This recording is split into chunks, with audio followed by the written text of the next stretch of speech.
సరిగ్గా ఏప్రిల్ నాటికి 12 నెలలు అయితే నిండుతాయి కూటమి ప్రభుత్వం అధికారంలోకి వచ్చి. పాలనా పరంగా చూసుకుంటే ఒక రకంగా చాలా తక్కువ టైమే, ఇంకా 4 ఏళ్ళ సమయం ఉంటుంది. అయితే ఇక్కడ ఇంకా ఎవరెవరు మంత్రులు తమ శాఖలకు సంబంధించి పట్టు సాధించారు అంటే ఇంకా తెలియదు. కాకపోతే ఇటువంటి నేపథ్యంలో మరొక మంత్రి ఇప్పుడు క్యాబినెట్లోకి వెళ్ళబోతున్నారా లేదా, ఆయన ఎవరో కాదు, నాగబాబు. ఆల్రెడీ ఆయనకి మంత్రి పదవి ఇస్తానని చెప్పారు. కాకపోతే ఇప్పుడు మంత్రులను రీషఫ్లింగ్ చేయాలి అంటే కనుక ఖచ్చితంగా అది ఇబ్బంది పెట్టే ప్రయత్నమే అనేది. కొత్తగా ఏమన్నా శాఖ కేటాయిస్తారా, ఎవరి దగ్గరైనా ఉన్న శాఖను ఈయనకి కేటాయిస్తారా అనేది ఇంకా తెలియదు. లేదంటే ఎవరి దగ్గర లేని శాఖను కేటాయిస్తారా అనేది తెలియదు. కానీ మంత్రిగా అయితే హామీ ఇచ్చారు. సో ఇటువంటి నేపథ్యంలో ఇప్పుడు ఏం జరగబోతుంది అనేది వాస్తవానికి టీడీపీ ట్రాక్ రికార్డు చూస్తే మొదటి 3 ఏళ్ళు మంత్రివర్గం అలాగే ఉంది గతంలో. చివరి 2 ఏళ్లలో ఏమైనా మార్పులు చేర్పులు చేపడతారు. 2017లో చూస్తే అది 2017లో కొంతమందిని తీసుకొని కొందరికి శాఖలు మార్చారు అప్పట్లో, 2014లో అధికారంలోకి వచ్చినప్పుడు.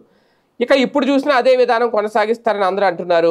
2024లో అధికారంలో చేపట్టారు కాబట్టి కూటమి ప్రభుత్వంలో ఏమైనా మార్పులు చేర్పులు చేయాలంటే 2027 జూన్ వరకు ఆగాలి. అలా ఆగడానికి మరొక కారణం కూడా ఉంది.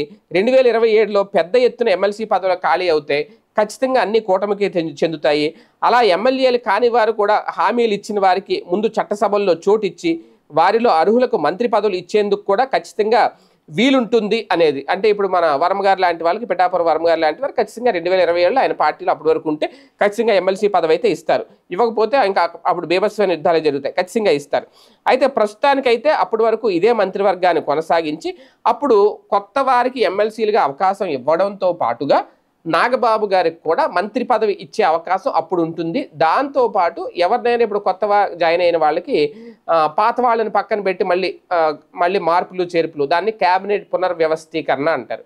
అది ఏమన్నా 2027లో చేసే అవకాశం ఉంది. ప్రస్తుతానికైతే ఇప్పుడు రేపు ఎమ్మెల్సీలుగా ప్రమాణ స్వీకారం చేస్తారు ఈ 5గురు, నాగబాబు గారితో కలిసి 5గురు కూడా. ఇప్పట్లో మంత్రి పదవి అయితే ఆయనకి అనౌన్స్ చేసే అవకాశం లేదు అనేది విశ్లేషణ చెప్తున్నమాట. మరి చూడాలి ఏం జరుగుతుంది.